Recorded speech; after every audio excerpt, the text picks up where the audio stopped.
হুগলির কোন্নগরে সমবায় নির্বাচনকে কেন্দ্র করে ধুন্ধুমার। ভোট গ্রহণকে কেন্দ্র করে সিপিএম ও তৃণমূল কর্মী সমর্থকদের মধ্যে সংঘর্ষ, একে অপরের বিরুদ্ধে মারধরের অভিযোগ দুপক্ষেরই। রবিবার সকালে ভোট গ্রহণ শুরু হওয়ার পর থেকেই ক্রমশ উত্তপ্ত হয় পরিস্থিতি। তৃণমূলের বিরুদ্ধে বুথ দখল করে দেদার ছাপ্পা দেওয়ার অভিযোগ বামেদের। ছাপ্পা ও বিরোধীদের বের করে দেওয়ার অভিযোগে সিপিএম কর্মী সমর্থকেরা পথ অবরোধ করলেই আরও উত্তেজনা ছড়ায়। সংঘর্ষে জড়িয়ে পড়ে দুদলের কর্মী সমর্থকেরা। মিনিট 20-25 এই ভোট চলার পরেই তৃণমূল আশ্রিত যে দুষ্কৃতী বহিরাগতরা তারা এসে 3টে স্কুলকেই দখল করে নেয় এবং দখল করে ব্যাপক ছাপ্পা ভোট মারে। সমবায় বাঁচাও মঞ্চের যারা প্রার্থী তাদেরকে বের করে দেওয়া।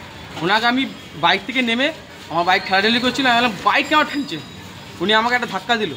বললাম ধাক্কা কেন দিচ্ছেন, দেখুন আমাকে একটা ধাক্কা দিয়েছে, আমি তো দেবই। আমি একটা ধাক্কা দিই, তারপর মানে যতজন ওখানে মিছিলে ছিল সবাই আমার ওপর চড়া হয়ে গেছে। অবস্থান বিক্ষোভ থেকে একটা কেওয়াসের সৃষ্টি হয়, ঝামেলার সৃষ্টি হয়। সেই ঝামেলার পরে দেখলাম তৃণমূল থেকে ছেলে পেলে এসে আমাদের উপর আক্রমণ। একটা ছেলে যদি একটা ছেলেকে মারে, ওরা তো প্রথম মারামারিটা শুরু করলো, সে তো আর ছেড়ে দেবে না। সে তার নিজে বাঁচানোর জন্য যেটা করতে সেটা করেছে। আমার নেতৃত্বে কি সিপিএম জামানায় তো ভোট হতোই না, কটাক্ষ তৃণমূলের রাজ্য সম্পাদক কুণাল ঘোষের। সিপিএম জমানায় দেখেন ভোটই করতে দিত না, তো এখন তো ভোট হয়, অধিকাংশতে তৃণমূল যেতে, কোথাও কোথাও অন্যরকম একটা গণতান্ত্রিক পরিবেশ, ফলে যারা লড়ে করে।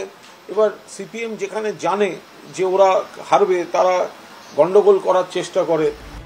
গোটা ঘটনাকেই তৃণমূল ও সিপিএম এর নাটক বলে কটাক্ষ বিজেপির। আগে সিপিএমও ওরকম করতো, এখন তৃণমূল কংগ্রেসও ওরকম করছে। এখানে এরা নিজেরা মারামারি করছে, আবার দিল্লিতে গিয়ে ইডি সিবিআই এর তদন্ত, প্রতিহিংসাপরায়ণ তদন্ত বলে একসঙ্গে পার্লামেন্ট বয়কট করছে, ধর্ণা দিচ্ছে। এই নাটক দেখতে দেখতে তো পশ্চিমবঙ্গের মানুষ ক্লান্ত। পরে পুলিশ এসে পরিস্থিতি সামাল দেওয়ার চেষ্টা করে। এলাকায় এখনো উত্তেজনা বজায় রয়েছে। প্রসেনজিৎ ধরের রিপোর্ট, এনকে টিভি বাংলা।